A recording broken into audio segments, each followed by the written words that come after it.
Guess what, guys? We have another Google document to read. This time it comes from Swan in regards to his drama with Dream. If you guys don't know about it, be sure to watch this video to catch up. But most of you already do know about this, so let's not waste any more time and get straight into it. Starting with some tweets made by Swan a couple days ago after Kavos released his interview with Dream. Swan comments on it by saying, "After watching Kavos' interview with Dream, I'm no longer convinced that Dream brought up this year-old situation maliciously. I genuinely think he is just very inexperienced when it comes to responding to drama, and my initial tweet responding to him may have been too harsh. I also think that sometimes he's just painfully unaware of how much influence he truly has. Growing from 1 million subscribers to 18 million in a year can definitely not be easy. I'm going to be changing elements of my response to reflect this. As Dream has stated a few times, this has been blown out of proportion, and I agree. I'm aiming for my response to be the end to this drama, and to try and be as fair as possible to Dream's side therein." He then posts that response 5 days later, and alongside it he tweets out, "I know many of you were expecting a video, so why did I choose to respond in this way? This drama has never been about profit for me. It was about clearing my name. I'm not looking to capitalize on this drama by creating a video. It's already been blown up far too much. I'm looking to end this off as peacefully as possible, and dropping a video is not the right way to do that. This response is simply to give my side of the story, and the people that are interested enough will find it. I hope you all respect my decision." Alright, so getting into the document itself, it starts out with Swan saying, "For those of you who are reading, you are probably already aware of my recent drama with Dream. This situation has blown up far more than I ever thought, and I plan for this to be the final thing I say on it. I take these allegations seriously, but to address everything completely, I need to go into great detail, hence the length of this document. However, this isn't a document to trash on Dream or expose him. Without proper context, I can understand why he believed what he did, and I don't blame him for anything. This is simply to give my side of the story. Innocent until proven guilty is a phrase that has lost a lot of significance as of recent. It seems people disregard it entirely in favor of passing judgment based on circumstantial evidence, but who can really blame people when the evidence is presented without proper knowledge or context?" Now, the first few pages of this document basically go over everything I've already covered in previous videos, so I'm gonna skip ahead to when we get new information. If you need a refresher, you can pause and read these parts of the document, or go back and watch my previous video on this situation. Either way, let's start off with Swan answering some of Dream's questions that he posed to him on Twitter. The first question was, "How did you know it was on Discord right away when I didn't mention it, and our primary communication was Twitter?" Swan answers by saying, "Pretty much every single DM I send is on Discord, apart from reaching out to people or if the person in question doesn't use Discord much. I had 6k subs at the time of this situation occurring, over a year ago, and from what I remember, I barely used Twitter at all. If I was DMing people, it was over Discord." The next question is, "How had we called on Discord just before if you didn't have access?" Swan answers by saying, "I think Dream's memory is failing him here. Our only call was on November 19th, 2019. The date of this situation occurring was February 8th, 2020, over 3 months later. To be honest, I don't blame him for not remembering everything with 100% accuracy. I've not been able to remember everything either. It shows how absolutely inconsequential this was to both of us at the time." The next question is, "Why did they use an alt Discord to troll you when they had access to your Discord as well?" Swan answers by saying, "The kid who was using my account to troll also created a fake Dream account to mess with Harely. The DMs from my account gloat about being in a call with the Dream. The alt account here is perfectly understandable. I'm not sure what his point is." The next question is, "Why did they message multiple people multiple things that made it seem like you?" Swan answers by saying, "You're asking me why the kid did it? I have no idea. I can't read his mind. However, I only know of 3 people the kid messaged using my account: LtCobra, Harely, and one other person. Harely was the only one who responded. After I got back into my account, I unsent the message to the one unnamed party to clean up the mess the kid made. I had barely talked to this person and it would have been way too complicated to explain. I initially thought I left the message to Cobra sent, but looking back recently shows no evidence of it, so I must have unsent that one as well. To be honest, I can't remember. This was over a year ago."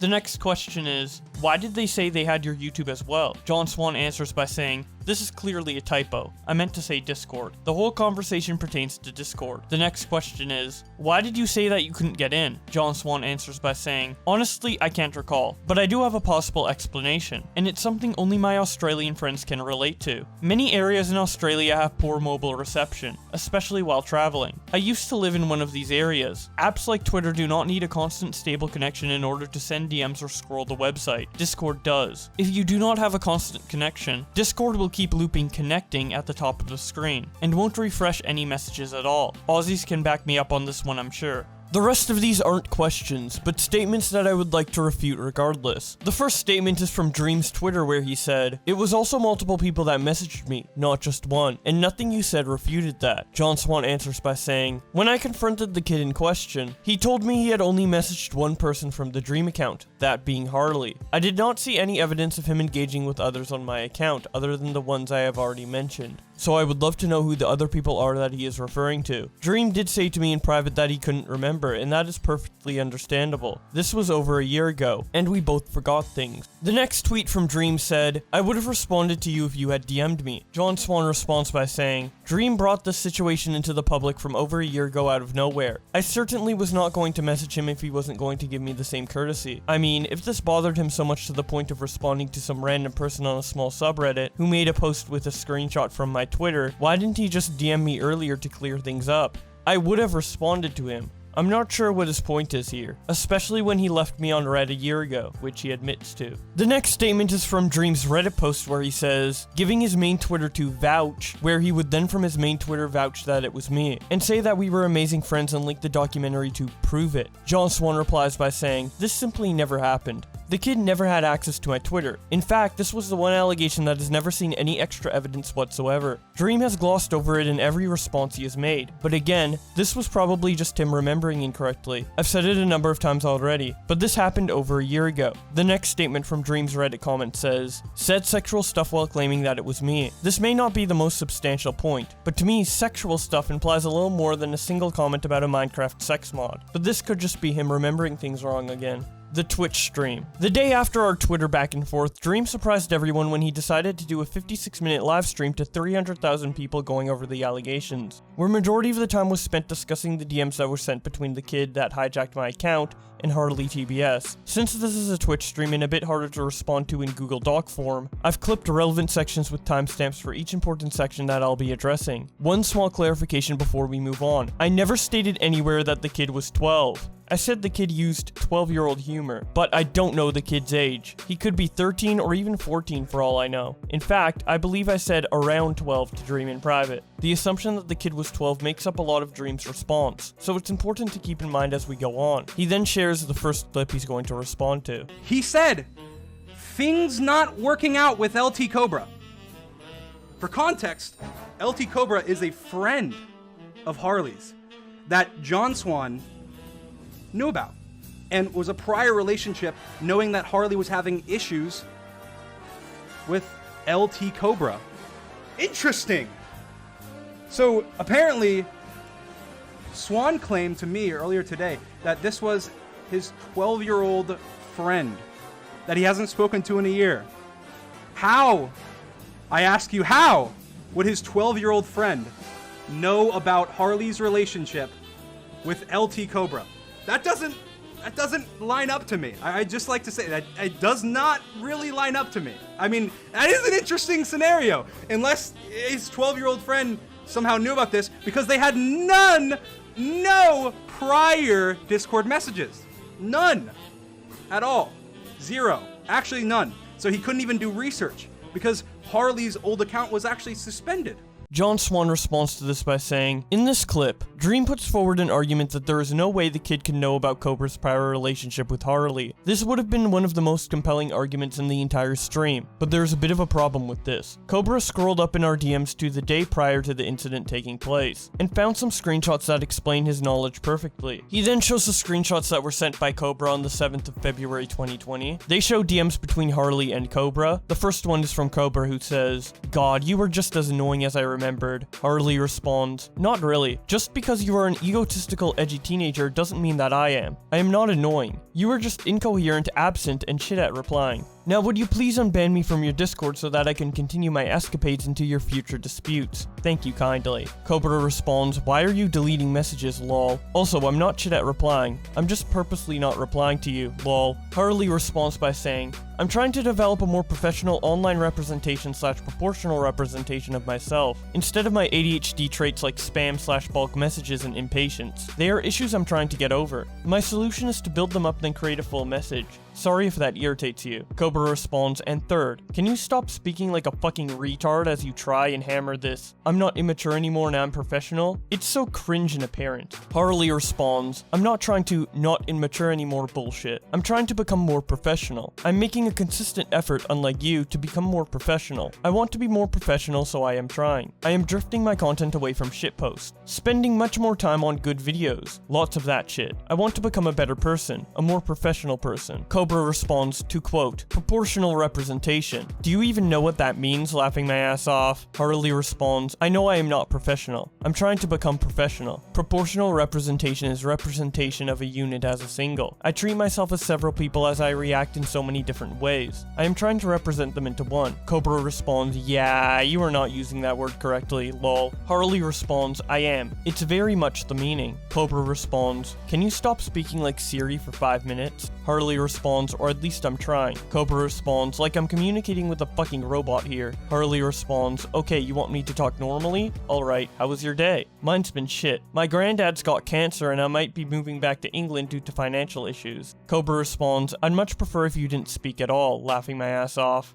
John Swan continues to document by saying, around 24 hours later is when the kids started using my account. I wasn't active in the community around this time due to some personal stuff, so there wouldn't have been many, if any, unread messages, other than a missed call and a single message from none other than Lieutenant Cobra. The messages sent about Harely by Lieutenant Cobra were likely the first thing the kids saw when he started using my account. The timestamp for the message below following the missed call is 12:41 AM. I think this refutes his point. I can recognize, however, that without this information it looks really bad, and I don't blame Dream for jumping to this conclusion. He also mentions in a fleeting comment that the messages about professionalism are strange as well, but if you look at the original DMs between Cobra and Harely, the word professional is used 7 times in a single screenshot. It seems that the entire conversation has been ripped straight from those screenshots. John Swan then shows the next clip he's going to respond to. Yup. Keep that in mind. Now, what would you say? I mean, would you say yes, yep? Would you say yup? I mean, maybe. Maybe you're one of the people in the world that say yup. Now, I have never, as far as I know, said yup in my entire life. I rest my case. Okay, no, I don't rest my case. That's not it. That's actually not it. If that was it, that's probably enough, but that's not it. That's not it. He says yup. So that's in his vocabulary. That's an interesting thing. Very interesting. He happens to say yup.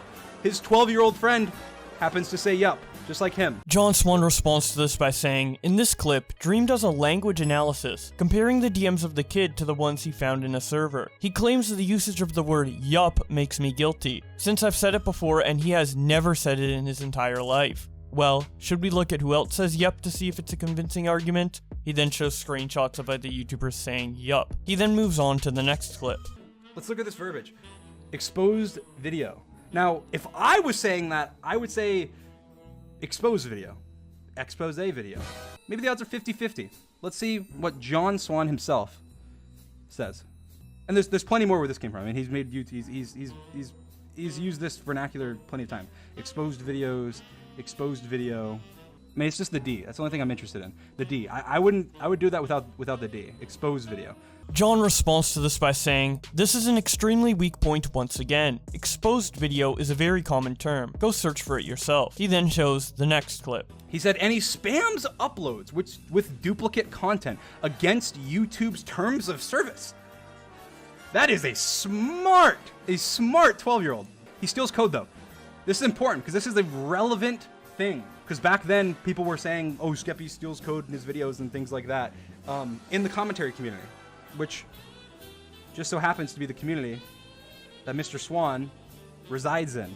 John Swan responds by saying, here Dream hammers home the point about this being a super smart 12-year-old. To reiterate, I do not know how old the kid is. He could be older than 12, I really don't know. However, back to the point. Dream says that a kid knowing about the YouTube TOS is unrealistic. But is it really? I mean, a portion of my audience is young too, and I've seen them parroting my fair use talking points in Twitter discussions. Dream of all people should know how his stance parroted his talking points when he went through his speedrun cheating scandal. Kids don't have to have full knowledge of something to act like they know what they are talking about. If any of you have a younger sibling, you'll know full well what I'm referring to here. Dream also kind of refutes his own point here as well. He claims that the allegation that Skeppy steals code was a common topic in the commentary genre at the time. I've never heard about it myself, but don't you think someone that watches Minecraft videos frequently might? And that they would parrot the talking points from those videos in DMs to other people? Just a thought. He then shows the next clip. What Mate, don't spam me. Sorry, I'm at a party, mate. John responds by saying, "This is probably one of the most confusing clips thus far. Up until now, the kid has been lying through his teeth. But on one line about a party, Dream decides to take him at his word and act surprised, writing 12 years old on the screen. He also repeats it later, saying that the 12-year-old must be a party animal. I don't really know what his point is here. Is it that he doesn't think that a 12-year-old would think to say party? Because I don't know if he knows this, but birthday parties exist. I acknowledge that this could be something to make the stream less serious, but one comment like this doesn't replace the other 55 minutes of the stream." He then shows the next clip. He says, "Another time, mate." This is not John. This is John. John responds to this by saying, "Do I even need to refute this? To Australians, saying mate, it's literally as common as saying dude or bro in the US. Not an argument. Next." Why is the new account that used to be called Dream, that was an alt account, apparently of this 12-year-old who is a family friend, called Nicholas DeOrio, John Swan's best friend? John responds to this by saying, Dream then talks about the new name of the account impersonating him, and how it was changed to Nicholas DeOrio. He makes a big point that Nicholas is my best friend, and it makes no sense that the kid would know who that was. Well, if you've already watched Nick's video, he speculates on that very point, and mentions that he appeared in, is mentioned, or is credited in 5 of my last 7 uploads. It's very hard to miss Nick if you watch my videos, and I know the kid did at the time. I assume he still does. Nick has a big meme culture around him in the community, and it's not unreasonable to assume that the kid was using his name to troll or mess around. He then shows the next clip. These are the scenarios here. 1, the 12-year-old is a genius, a mad genius, who knows how to perfectly mimic John Swan's vernacular, his mannerisms, the way he speaks, has information about Harvey's friends without ever having spoken to him before, and have no past messages, that then now, a year later, is still a criminal mastermind using Nicholas DeOrio's name on the old fake Dream account. Or it was John Swan. Now, which is more likely? John responds by saying, I understand that Dream is trying to put on a show here, but saying that the kid had to be a mad genius is just not true, and truly shows how much he's trying to shift the goalposts here. I know many kids who would pull a stunt like this, and I'm pretty sure some of you reading know someone like that too. He then shows the next clip. He left his account signed in on a 12-year-old's computer, and he can't log in. Well, that's not how that works. If you left your account on somebody else's computer, then you can still log in. It's just they can log in too. I mean, it's not like he knew your password and was able to change your password or anything, and you had to submit a password request or anything. Maybe I was trying to act like I was hacked, but at the same time claiming that I left it on someone else's computer, which doesn't work because you don't need to reset your password using a password reset request if you have access to the account. And you don't need to have, if you have bad connection, that doesn't mean you don't have access to the account, in which he claims he has access to the account. And if you left it on a PC, on their PC, that doesn't mean that you can't log in. John responds by saying, this is possibly Dream's worst point. He speculates why I would need a password reset if I couldn't get into my account. I've already talked about why I wasn't able to get in on page 3 of this document, but why would I need to do a password reset? Imagine you just discovered someone was using your account for a few hours and you just locked them out. Wouldn't you do a password reset to make 110% sure they weren't able to get back in? It's called good security. For extra confirmation, I went back and found the exact email. The timestamp on this was 9:51 p.m., the exact time where I told Dream I would be confronting the kid. He then shows that his password reset on Discord and his message to Dream did in fact happen at the exact same time, and then he goes on to the next clip. According to Harely, they said that he originally claimed it was his cousin. Apparently he said to someone else that it was his sister. He said to me it was a family friend that he hasn't spoken to. John responds by saying, here Dream claims that my story has changed, going from cousin to sister to family friend. You will notice, however, that the evidence for this claim is never brought up. Maybe it was some exaggerated joke that someone has misinterpreted along the way, or someone remembering incorrectly, but I don't remember saying anything of the sort, and I don't know where he gets this from. John then shows the next clip. This is my theory. John Swan decided to troll. He was probably in a call with his friend. They were messing around. They said some dumb Minecraft sex mod stuff. Then they forgot about it and changed it back. But this name being here makes no sense whatsoever. Other than that, it's either John on an alt, which it could be likely, except for this, which I talked about earlier. His mic not muted. His mic, not muted. He's talking, he's not lighting up. This is John Swan. Who's this? Nicholas. John responds to this by saying, in this clip, Dream puts forward a theory that the account being used in this troll was Nicholas DeOrio's alt account. I find it amazing that in all the research Dream did, going into servers and doing a language analysis, he didn't consider the language analysis staring him right in his face. On every form of social media, Nick capitalizes the O in DeOrio. It's on his Twitter, YouTube channel, Storyfire, literally every form of social media. If this was really an alt of Nick, why on earth would he misspell his own name? It doesn't make any sense whatsoever. John then shows the last clip. Harely has tweeted recently, after speaking to Dream, I'm unlisting my video and I won't be saying anything further at this point. I'll leave my prior statements up. Just know I'm not confident in them anymore. His key witness has backed out after hearing the information that was presented. John responds to this by saying, Dream claims that Harely backed out of the story upon hearing Dream's side. Harely is well known in the community for flip-flopping on the side of public opinion. His videos on Pyrocynical are a good example. As much as I think he has good intentions, after the events of recently, you probably shouldn't be listening to him when it comes to his takes on serious allegations. And I say that with even more confidence because recently he has completely backed down on his point again and stated that I was likely not the person who sent the messages, but that it's possible that I did it. He also says that the drama was made too large, and I fully agree. He then shows two screenshots of Harely. The first one is from his YouTube channel where he uploaded a video titled Pyrocynical Guilty Without a Doubt, and then followed up with a video titled Pyrocynical Framed by the Public. The next one is a tweet of his that says, you want me to say this publicly then? I believe that John Swan likely wasn't the one that sent those messages. However, it's definitely possible, and at the time, I am not confident enough to make a sweeping claim or allegation. Those are my thoughts. This drama was made too large.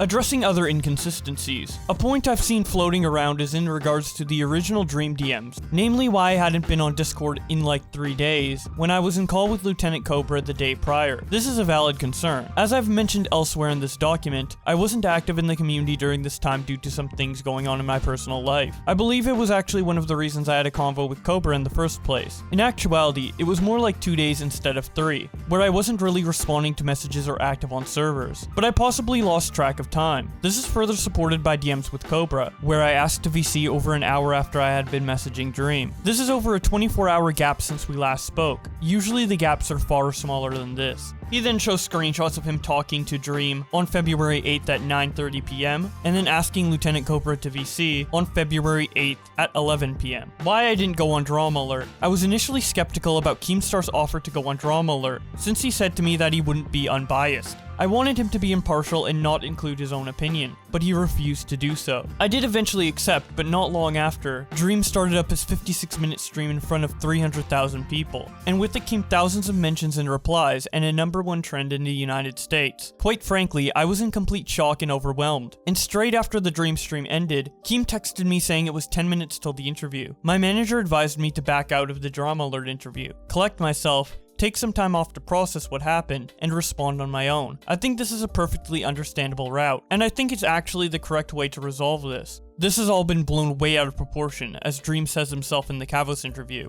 and not feeding into Keem's drama cycle was probably the correct way to end this as peacefully as possible. Conclusion. So where does this all leave us? This drama is so dumb. I believe that both Dream and myself may have overreacted when we responded. After watching Dream's interview with Kavos, I am no longer convinced, as I first was, that Dream was bringing up this old situation maliciously. I think he is very inexperienced when it comes to responding to drama, and is probably a little insecure about videos being made on him. I mean, this isn't the first time he's streamed over small drama. Just over a week ago, Dream streamed responding to a video claiming that he was scripting his Minecraft Manhunt series. The video was 2 weeks old, had 2,000 views, and the channel it was on had 6k subscribers. His stream, on the other hand, had 250,000 people watching. This was a tiny drama, but he definitely overreacted, and I think something similar may have happened with my drama. A YouTuber of Dream's size is allowed to respond to videos of any size, but it's a bit strange that he cares this much about things that honestly do not affect him in any way. I do, however, want to point out the irony here. Dream had his own situation a few months back where he was accused of cheating in a Minecraft speedrun. Heaps of people didn't believe him, but he still responded responded and countered everyone else's points as best he could. His odds were estimated to be anywhere between 1 in 100 million and 1 in 7.5 trillion, all of which are arguably much more unlikely possibilities than a kid trolling on my account. He knows how it feels to have the whole community call him a liar, but he can't even entertain the possibility that my side of events are legitimate. I just find that strange, but you know what they say, you can't prove a negative. I can't prove that I wasn't the person on the account any more than Dream can prove I was. The sad thing about this drama is that I don't have a big slam down at the end to prove Dream wrong, and take home the decisive W, because it doesn't exist. I would say that my version of events is plausible, but you can make up your own mind on that. I think this all came down to a misunderstanding on Dream and I's part, and I hope we can both learn from this going forward. Thank you for reading. And that's about it for John Swan's document. In my opinion, I thought this response could be a lot more concise, and make for a better second channel video that's like 10 to 20 minutes long instead of this Google document, similar to what Nicholas DeOrio uploaded to his channel. But as for the information in the Google document itself, I personally believe it. But I would love to hear what you guys have to say about this in the comment section below. If you want to keep up to date with this drama and many others, be sure to subscribe with notifications on, and thank you to my channel members for supporting the channel. In particular, Scrubby, who decided to donate $100 a month. That is absolutely insane. Thank you so much, dude. But with all that being said, thank you guys so much for watching, and I will see you in another video.